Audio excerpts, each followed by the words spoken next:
Brian, that was beautiful. It certainly puts us in the mood to dance and be happy and joyous, doesn't it?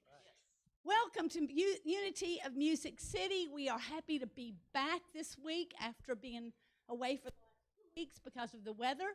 And we want to welcome this morning Reverend Ray Wiggins to deliver our service. So let's give him a warm welcome. Glad to have you. So let's stand up and sing our first song together.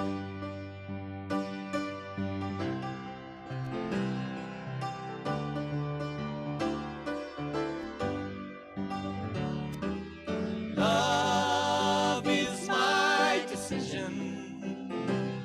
It's up to me to give up my heart. And love is my decision. No one else can tell me to start. And once I decide to change my mind, God will show me how. Love is my decision right here and now. Love is my decision. It's up to me to dance down that road. Love is my decision. No one else can lighten my load. And once I decide to change my mind, God will show me how. Love is my decision right here and now. Love is my decision. It's up to me to stand on that bridge. Love is my decision. No one else can make me forgive.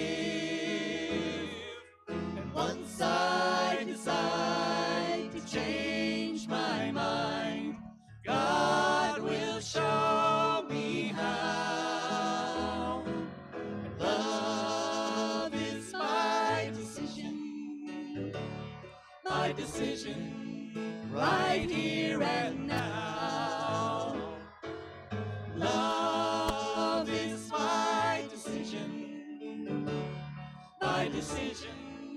right here and now.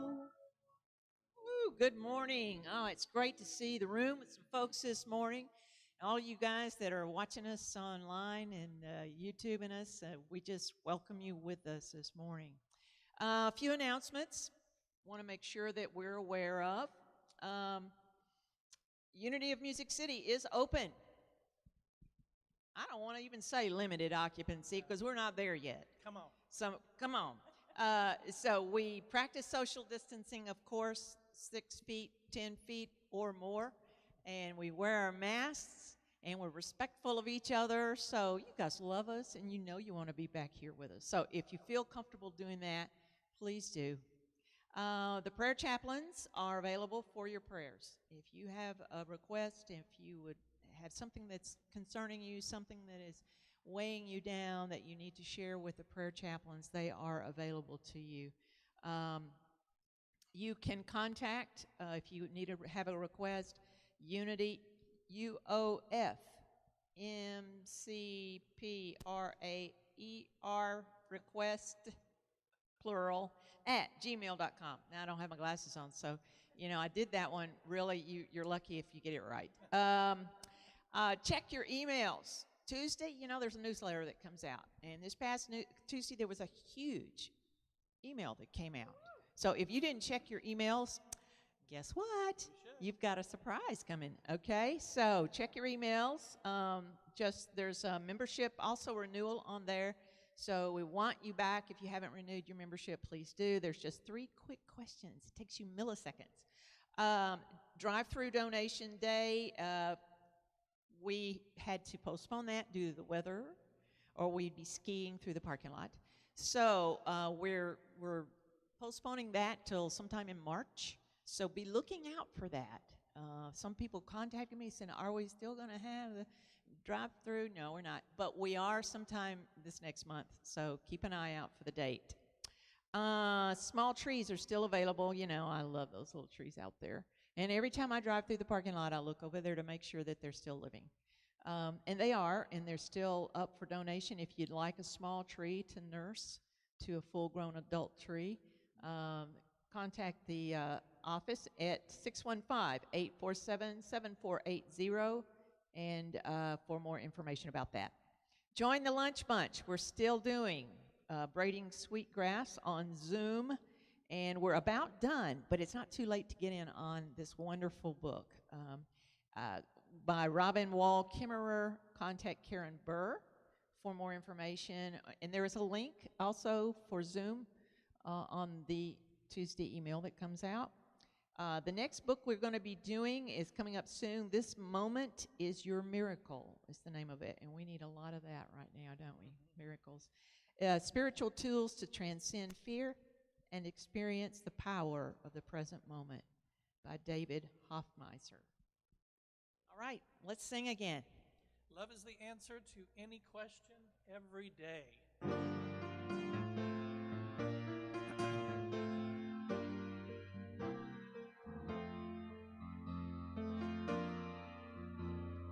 Are you searching for answers? Torn by confusion and strife. Look deep inside your heart, there you will find answers to this mystery we call life.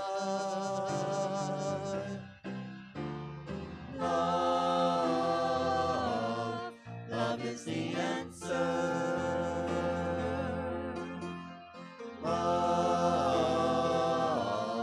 will find a way.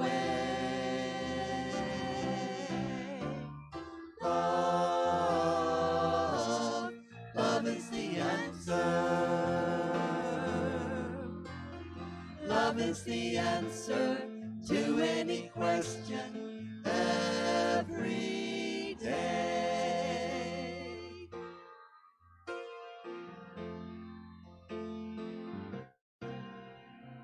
When you long for understanding, when you're not sure what is true,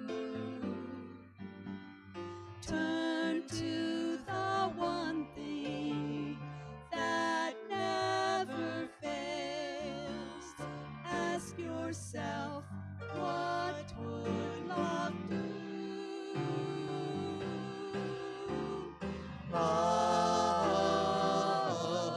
Love is the answer.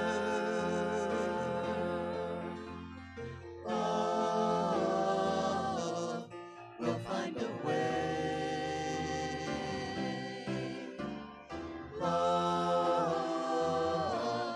Love is the answer. Love is the answer to any question every day.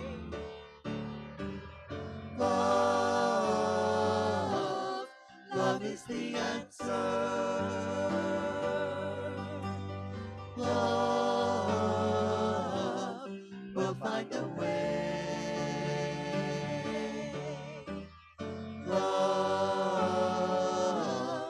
Love is the answer. Love is the answer to any question every day. Love is the answer to any question every day.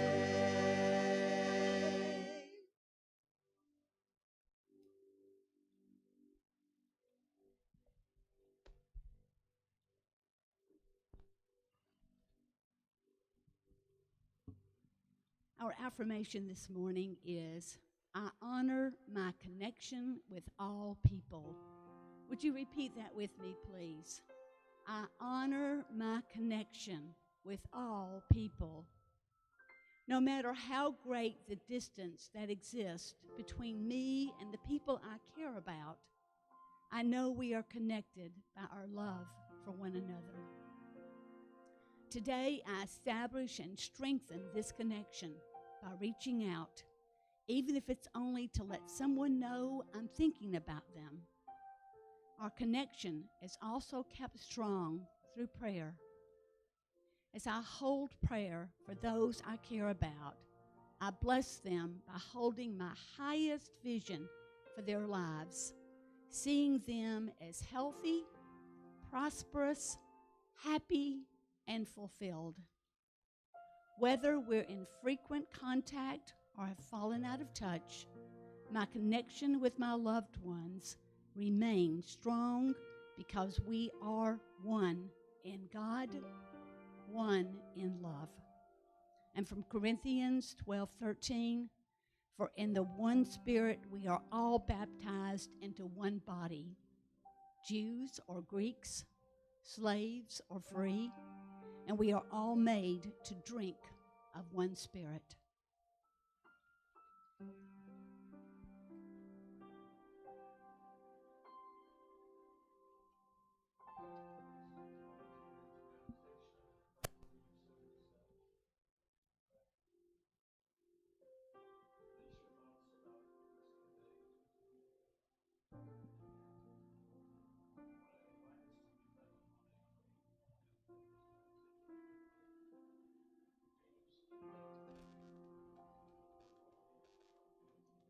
Poem, and Buzz Aldrin took it with him to the moon on the first trip.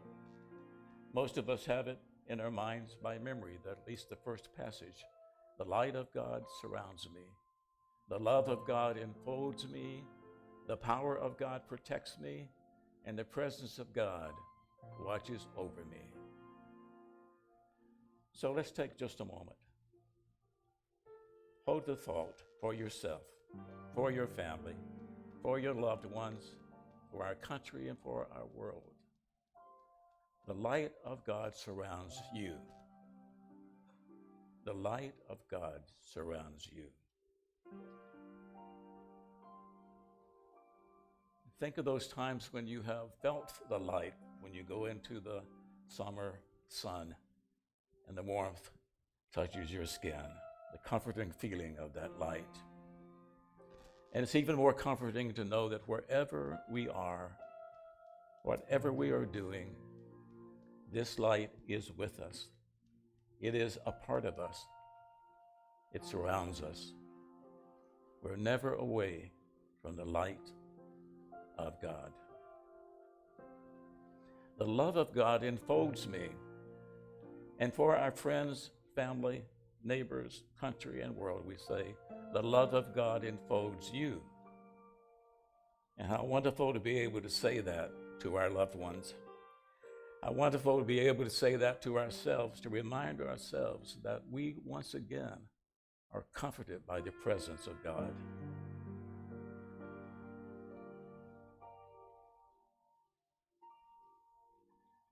The power of God protects me. And for our neighbors and family and friends, and for our country and for our world, we'll say, the power of God protects you.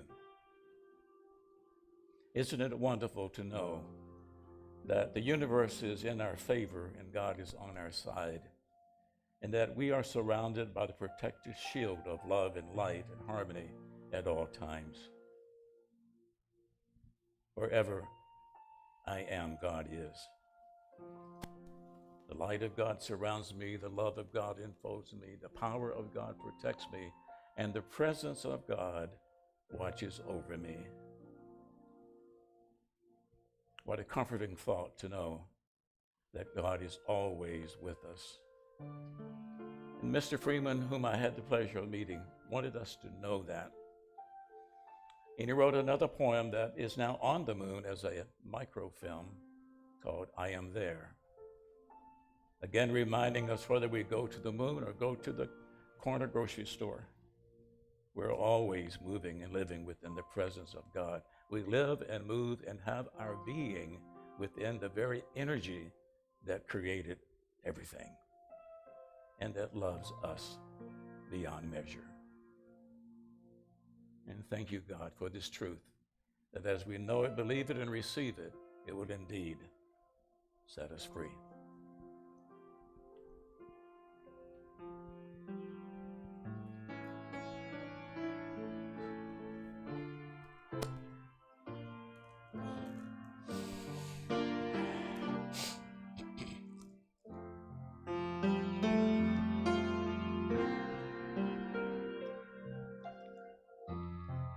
Surrender all to you.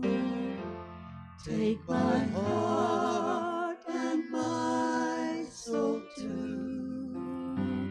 I know you hear each time I call. I surrender all. I surrender everything. All I am to you I bring. With gratitude on you I call. I surrender all. I surrender all.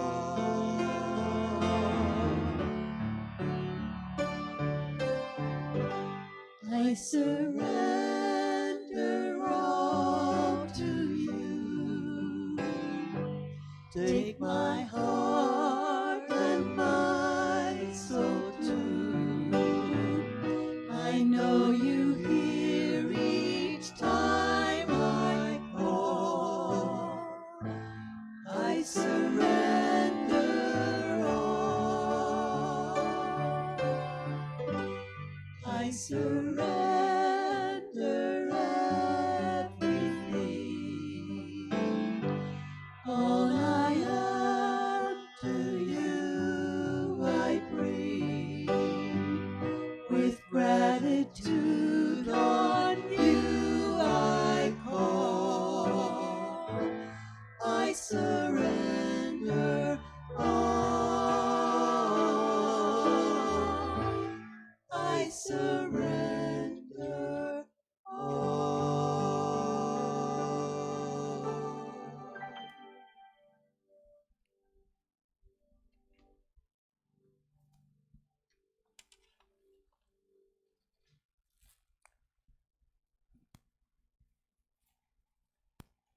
Everything is consciousness. Everything comes out of our belief. And today we're going to take a look at a movie that I hope you all have seen, The Field of Dreams, a movie that received many awards for its plot and its acting and for its drama, and it hits home with Americans especially because of baseball. It's all built around the game baseball because the lead man in the movie is Ray, my name, Ray, and he comes upon three voices, and we're going to look at those three voices today that he responded to and see if we can find a way that we can take the baseball diamond, a field, and turn it from just a baseball field to a field where dreams can happen. And I believe that we can, because the movie has set, for me at least, and for many, a pattern for how it is that we can release ourselves from some old beliefs and take on a new way of looking at life and actually set a field of energy that will attract to us that very thing that we desire. That's what we'll do. We're going to look at the three voices that said, if you build it, he will come, ease his pain, and go the distance. I'm Ray Wiggins, and I'm delighted to be with you, and I want to welcome those who are in our audience again. So we really are open. People can come. All right, if you build it, they will come. So we're going to build the consciousness that this room is going to be full safely with friends and loved ones of our congregation that live close to us, and continually virtually with all of you who are watching us online today. So I want to say hello to a few people that I suspect are in attendance. So I'm checking roll. Ingrid Hensley in Assisi, Italy. Are you there? Doris Baumgartner in Germany. Are you there? Wendy Ann in Australia. I know you're ahead of us. Are you there? Russell Long in Southern California. Are you there? Chris Ann in Southern California. Are you there? And Charles Clark in Atlanta, Georgia. Are you there? So this ministry is beginning to actually reach more people than we have been able to just with our congregation. I understand that over 1,000 people watched at live or by archived the message that I gave the last time that I was here. So I want to ask you to meet me halfway, because what we're going to cover is a lot. It can be very complicated. My goal is to simplify it. If you at home can grab a piece of paper and a pencil, take some notes, grab another cup of coffee, all right? And let's see what we can understand about the field of dreams. Deepak Chopra calls that the land of all potentiality, the land of all possibility. It's like having a blank chalkboard. Remember chalkboards? And chalkboards where you can write anything on it that you want to. So the first thing that I would like for us to understand, that Ray was a young farmer with his wife and his young daughter who lived in Iowa, and he was not happy with his life. He wasn't happy with his father. In fact, he had not spoken to his father for some time now, and he was distraught about his life. He was disappointed in his father for not living his dreams, and he saw himself possibly not living his. But one day, in working his cornfield, he hears a whisper, a voice that softly says, "If you build it, he will come. If you build it, he will come." He asked his wife if she had heard the voice, and she said no. He heard it again. He began to think about the voice and say, "Build what? And who will come?" So over some time of working through this, he came up with the idea that he was to cut down a portion of his cornfield, his cash crop, and build a baseball diamond. Sounds really weird in the middle of Iowa, in a rural community, no metropolitan area away, that you would cut down your money crop to build a baseball diamond when there's not even a baseball team. But he came to the belief that if he built it, it would provide an opportunity for a group of baseball players who got kicked out of baseball many years ago for supposedly throwing the World Series to come back. Shoeless Joe Jackson was one of those men. And so he began to do that against the advice of his wife's brother, who was his financial advisor. So as we look at the movie, we begin to realize that it wasn't just building a field, it was building a consciousness that was broader than anything that he had ever imagined in his life. He came to understand that everything that happens in our life comes out of our belief system. So I have a slide that I think they're going to put up now that shows that we are walking around with this little air bubble above us of all the things that we believe in life. You know, in the Jewish tradition in Proverbs, it says, "As a man thinketh in his heart, so he is." When Jesus was asked how he was able to do what he did, he said, "It is done to you according to your what? Your belief." Belief. What we believe about life, love, every part of life and love.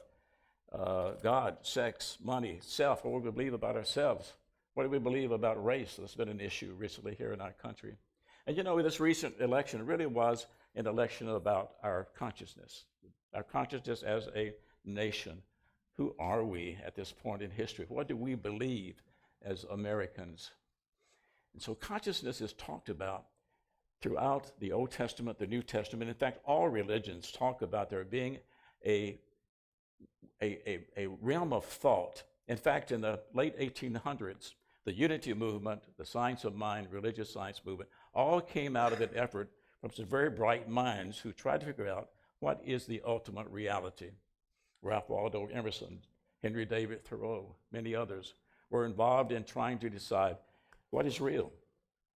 They came up with the thought that what is real is that which creates what we believe is real. This desk, this room, our first thoughts, the first thoughts in our minds before they're created. So this camera there that I'm looking into, somebody had a vision of that, had an idea about that, and took that idea to somebody who figured out how to make it and make it something that we can use today. Everything comes from the realm of thought. So if somebody comes to me for counseling related to being prosperous, living an abundant life and a prosperous life, I don't really sit down with them and talk so much about a budget. I talk to them, what is your belief around money? Because ultimately it is our belief around money that creates our lack or our abundance. So I was born at the pretty much to the end of the Great Depression. My brother was 10 years older, so he experienced it more so than I did. I was in that part they call the 50s generation, where things began to get better. But I know that Mom had to wash his clothes, the one thing he had to wear to school, every night, so it would be clean for the next day. I heard her say at one time, it's not a sin to be poor, but it is a sin to be dirty. So what did I grow up with? I grew up with the consciousness saying it's okay to be poor. In fact, in the Methodist tradition that I grew up in, I heard our minister say, you know, the rich man is not going to enter into the kingdom of God. So we were supposed to, the idea was that our consciousness was, it's okay. In fact, it may be preferable if you don't have a lot in this world, because you're going to have to give it up anyway. So I grew up with that consciousness. And I have struggled with money all of my life. And I realized that I needed to begin to change my belief around money. It's just another form of energy. It is good. Everything is either neutral, anyway, everything's neutral. Money's neither good or bad except what we do with it. So we have the consciousness that we believe in. If a couple comes to me to talk about their marriage, I talk to them, what is your belief around coupling? Why do we couple? Why do we come together? Let's look at that. If we know that we come together in order to learn and grow, then the issues that we have are not bad news, they're good news. There's opportunities for us to learn the lesson that we need to learn. And once we understand that as a couple, we see those fights or arguments or disagreements as opportunities to sit down and say, who are we? What do we believe? Who are we now as a couple?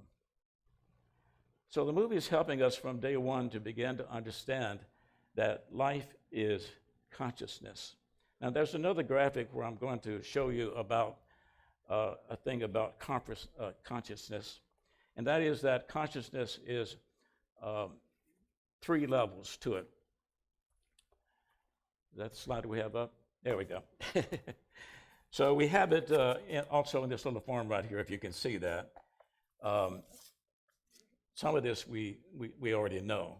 We know that the psychologist talks about the subconscious mind, or sometimes called the unconscious mind. Seems like I'm there most of the time, unconscious. And that I have that as an individual, but we also have that collectively as the human race. So I want us to be able to see that the subconscious mind is at the base. And that's like the part of the iceberg that you can't see. It's enormous. And it's running the show. So for those of you who knows computer, and I'm not an expert, I understand there's a program, there's a database that is basically running that computer, all right? And in our lives, we have that subconscious mind, ideas and thoughts that we've pushed down that continue to run our lives, all right?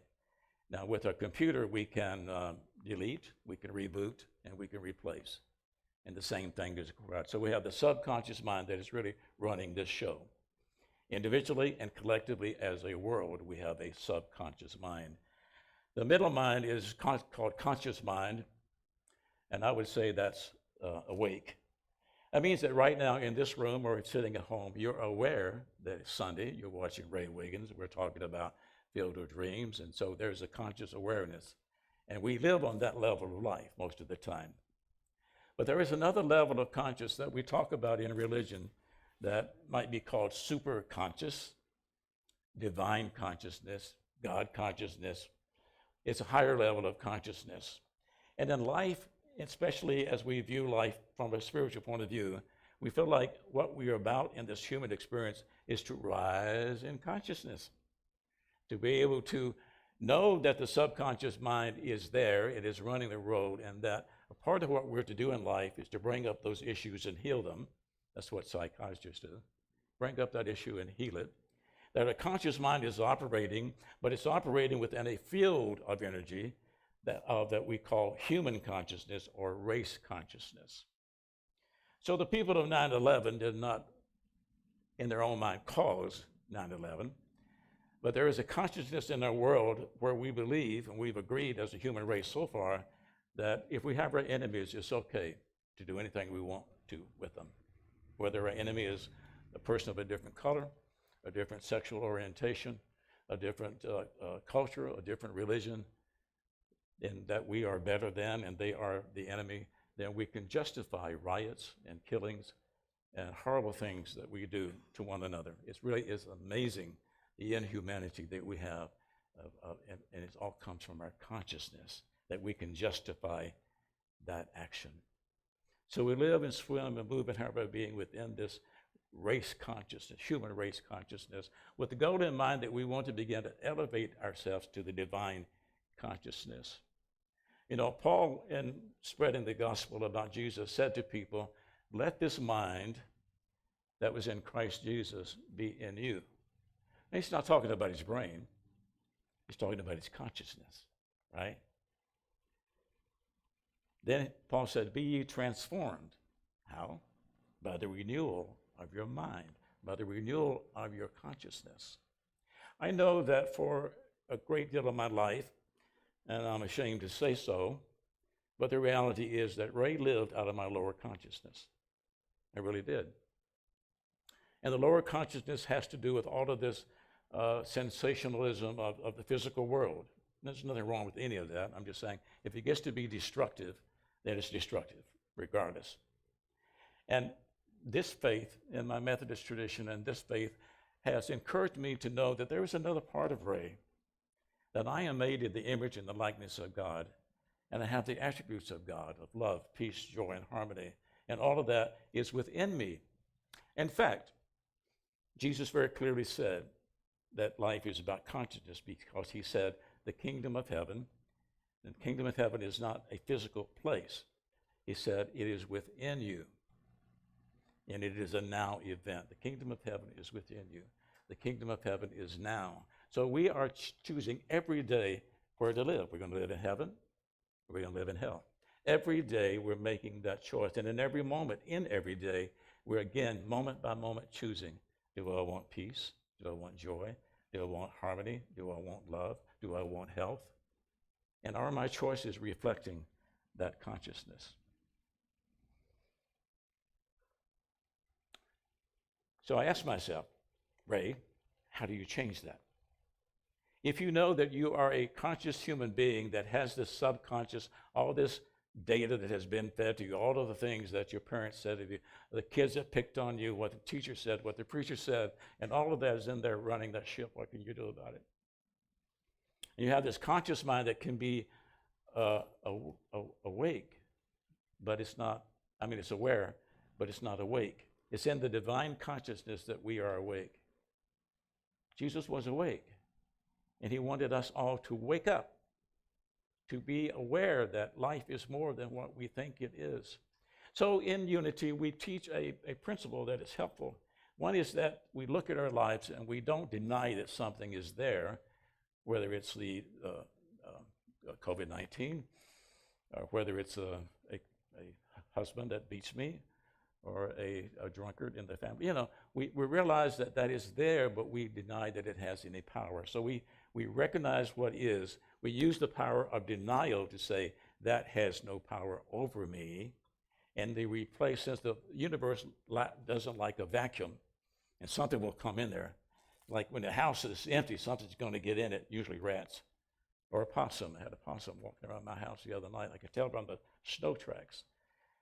And so we have that opportunity to look at that and realize that this vacuum has to be filled in quickly. So we fill it in with a new thought, all right? We replace the denial, you have no power over me, with I am a child of God and I am worthy of all good. We affirm something that replaces it. Denial and affirmation is a powerful, powerful tool that we can use every day to keep ourselves in line. Asking questions about life, being willing to question what is, and bringing that up for healing and for love and for efforts. So the conscious mind is where we're always dwelling. It's the house in which we live. And it's in that conscious mind that we are creating all the time. And once we know that, we have at least awakened to the opportunity to live out of our divine consciousness. And we do that by plugging in to Source, finding a way to connect with Source energy through prayer, meditation, study, to bring ourselves up, to know that what is giving us advice is something higher than our ego. Higher than an ego. So we learn to say no to those things that we begin to realize are not good for us. And so for tomorrow, I will be 3 years and 3 months without any alcohol in my system. Because about 3 years ago, I spent all of Thanksgiving a week in the hospital. And I had hallucinations, and I had issues. And it's what's strange is that your family can see that, your coworkers can see that, your community can see that, but your mind plays tricks on you and you think you've got it under control until you're out of control.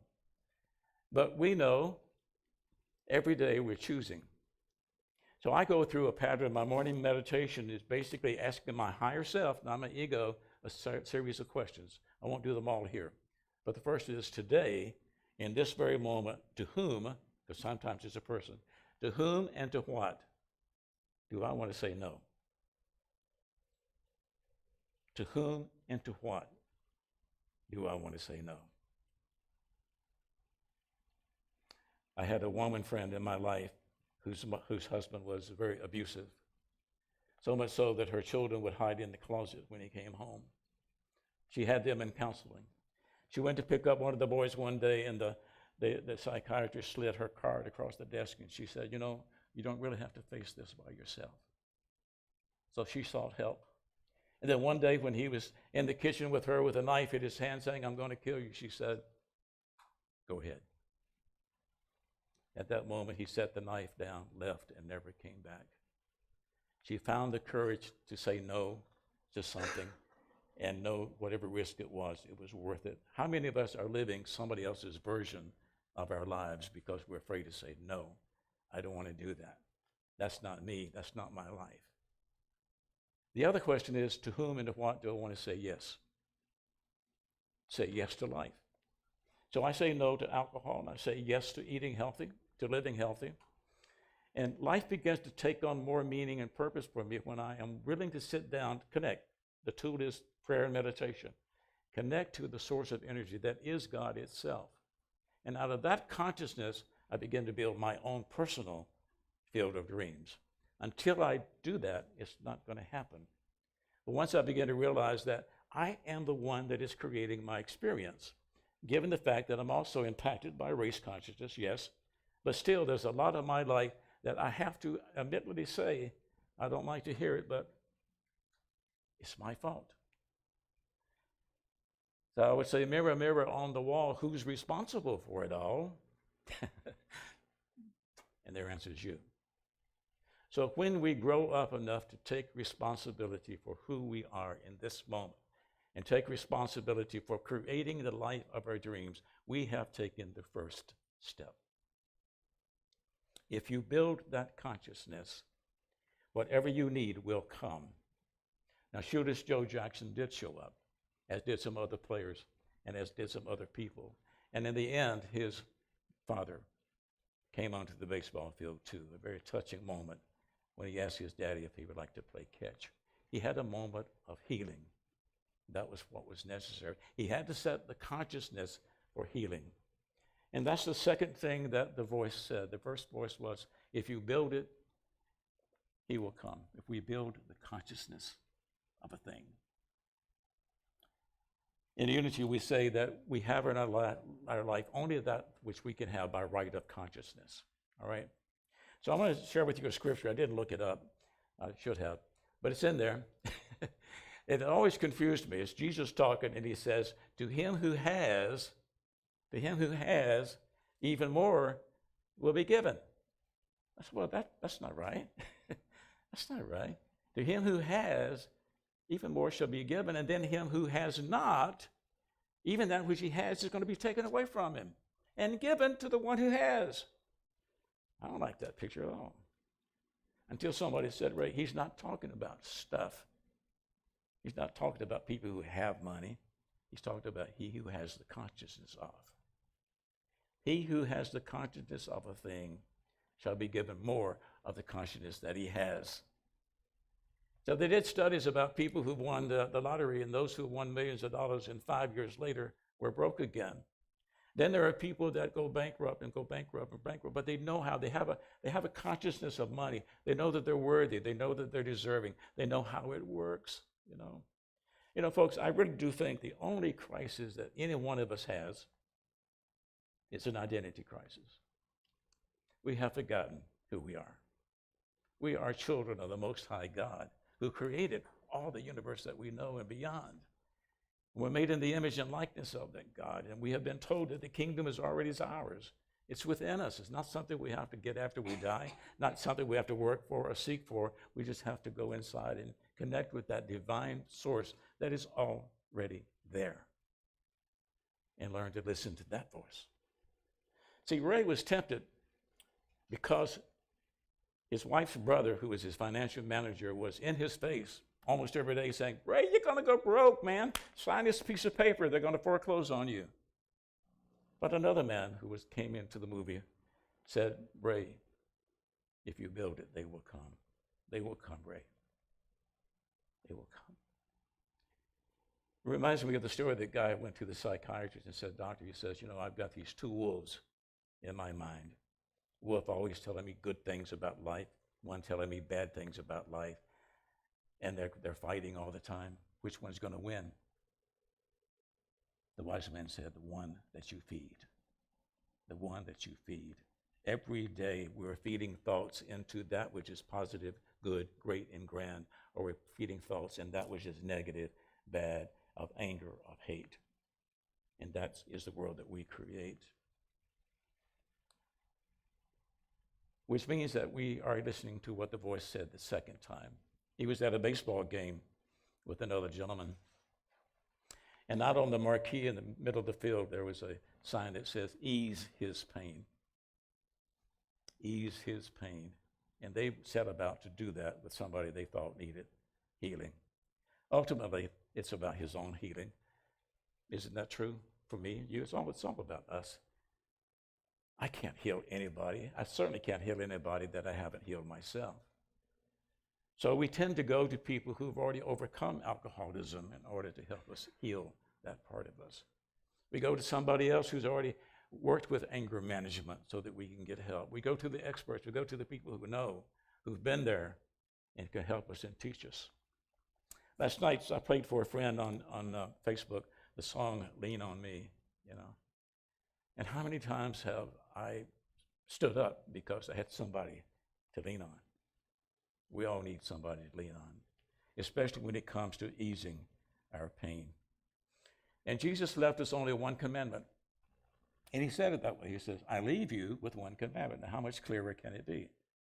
I leave you with one commandment, that you love one another as I have loved you. That's the healing part. To me, health and healing is when I'm peaceful, when I'm contented, when I'm happy, which is not a ha-ha happy, but a sense of life is good. Life is good. Life is great. Life is grand. Things are wonderful.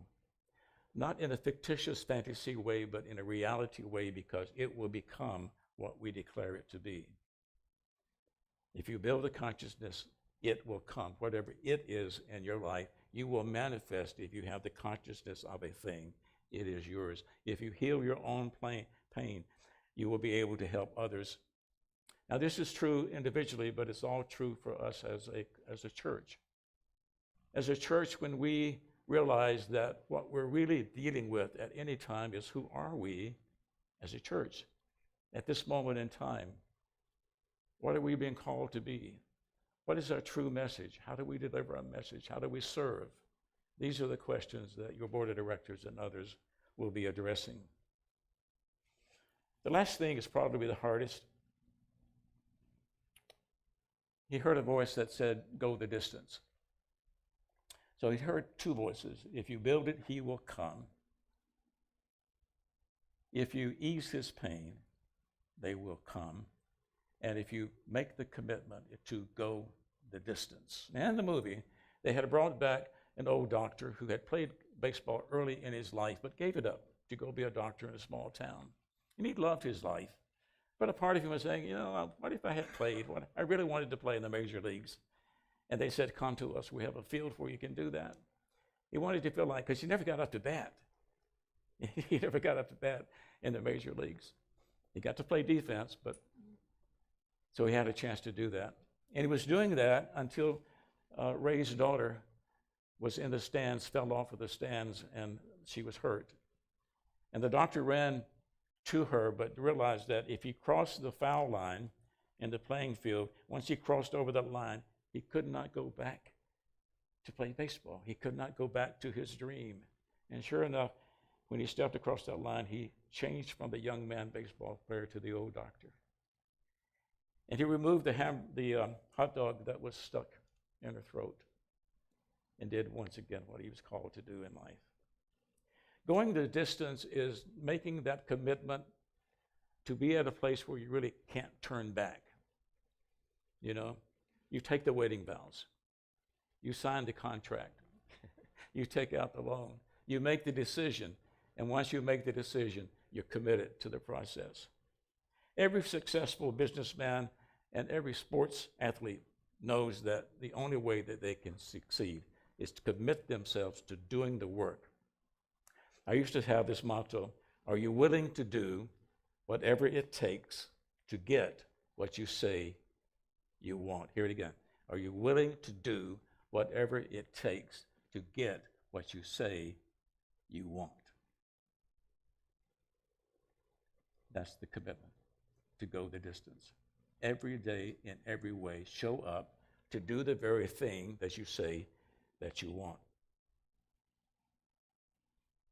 Jesus said, blessed is he who hears my words. Blessed more is he who hears my word and does them. This ministry called Unity is based on the concept of practical Christianity. The very school that I went to for my studies, and originally was called Unity School of Practical Christianity. So we don't have a creed that you have to memorize. We don't have a catechism for you to go through. We have things that we teach. But the fifth thing that we teach is it's not enough to know this. We have to live them. The proof is in the pudding. The proof is in our willingness to show up every day and do the best that we can. That requires an ultimate commitment to being the best that we can be and to create the life of our dreams. Nobody else is going to do it. Nobody else is going to rescue you. This is your life. We are responsible. I take responsibility. I own up, or I'm excited. I can do this. I know the process now because it's my consciousness. And the good news is my thoughts are my thoughts. I can change them. That's the good news. I can make a choice. I'm going down this path and it's not working for me. I can change directions at any moment if I'm willing to pay the price. So this reporter was following the Olympics, and he was just absolutely amazed at the ability of the high jumpers, the one that jump over the bars that are, as high as that door, 6 feet, 7 feet, and they do that. And he was amazed. He got the guy who won, and he called him over and said, how is it possible? How is it possible that you can take your body and throw it 6 feet in the air and cross a bar? He says, sir, it's very simple. I throw my heart across the bar. I throw my heart across the bar, and my body follows. Ultimately, this teaching is not about your mind. It is, but even more so, your heart. Your heart will lead you home. Your heart knows the answer. Inside you is the kingdom of God. It's a matter of accessing it. I ask you today to consider what this means to you. If you build it, he will come. What are you building? Who will come? If you ease your own pain and the pain of others, they will come. If you commit and go the distance, you will achieve your field of dreams. That is my wish for you. That is my wish for us as a congregation. That is my wish for our country and for our world, that we will come to our senses and realize that we together collectively can change our consciousness. Some of the things we know we need to change. We need to be about our Father's business to do it. God bless you. Thank you so much, and please join us again next Sunday.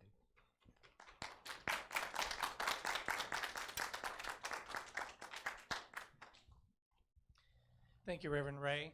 Thank you.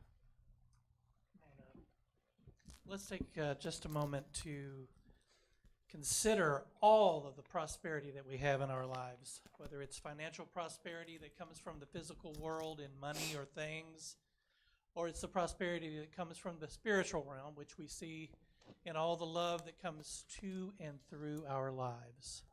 And it's with that prosperity that we can give back to Unity of Music City, our spiritual home. We give of our time and talents, and we give a percentage of our financial prosperity. And we're grateful that we're able to give back to a home that has given us so much.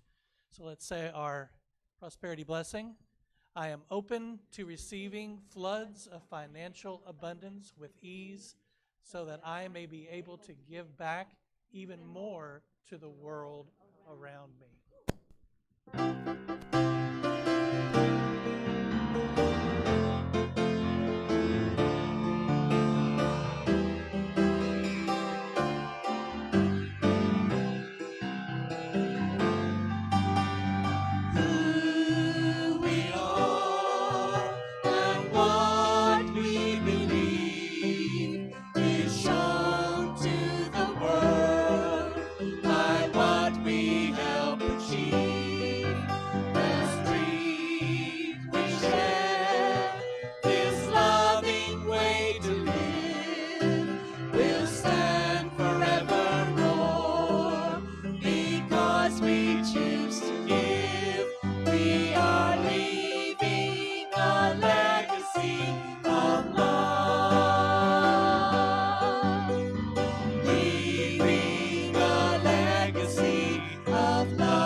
Say the prayer of protection together. The light of God surrounds us. The love of God enfolds us. The power of God protects us. The presence of God watches over us. Wherever we are, God is, and all is well. We are love, joy, and peace. Everything else we release. We are love, joy, and peace. This is our gift to the world. We are love, joy, and peace. Everything else we release. We are love, joy, and peace. This is our gift to